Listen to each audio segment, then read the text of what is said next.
Здравствуйте, с вами Ари Каган. Хотел бы рассказать вам об инициативе мэра Захрана Мамдани по поводу создания 5 государственных продовольственных магазинов во всех 5 районах города Нью-Йорка. Итак, первый магазин появится в Бронксе уже в следующем году, а всего за ближайшие 4 года будут открыты 5 таких магазинов, и они будут радикально отличаться от обычных супермаркетов. Но, во-первых, по словам мэра Мамдани, цены на продукты в этих магазинах будут на 30% меньше, чем в среднем по городу. Он не уточнил, правда, это будет на 30% дешевле, чем в Whole Foods магазине или чем в ближайшем продовольственном супермаркете. Кроме того, он сказал, что главный способ снижения цен на продукты в этих магазинах будет достигнут за счет того, что им не надо будет платить за аренду помещений и не надо будет платить налоги на недвижимость.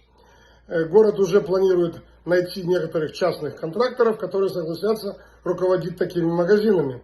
И уже наняли 24 человека на работу, которые будут следить, во-первых, за ценами в этих магазинах, за тем, где они должны находиться, кто там должен работать, обязательно должны быть члены профсоюзов. В общем, чистой воды социалистическое начинание. Почему чистой воды социализм? Потому что я приехал из Минска, из Белоруссии, в Америку.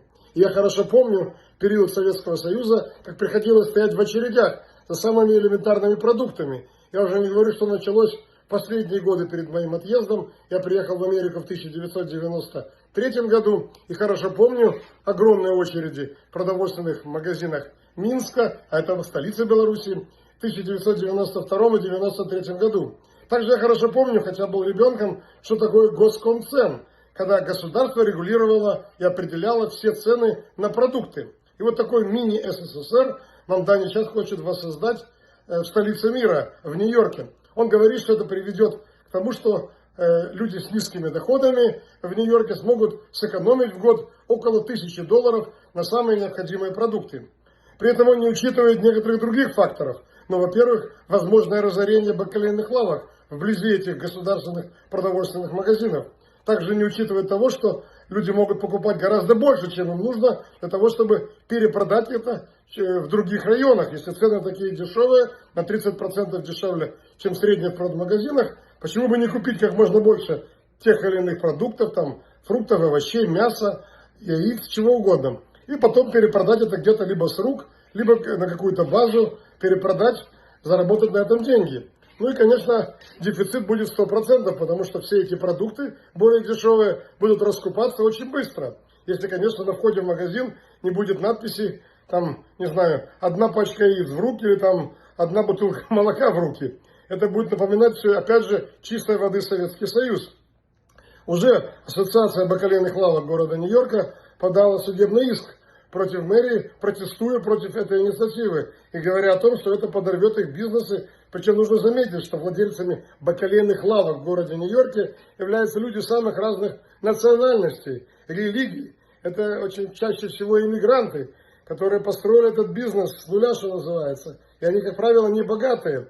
И в среднем где-то profit margin, уровень заработков, доходов таких вот grocery stores, таких вот бакалейных лавках около 15-20%. Если рядом появится государственный продмагазин, то будет еще тяжелее что-то бы то ни было продавать.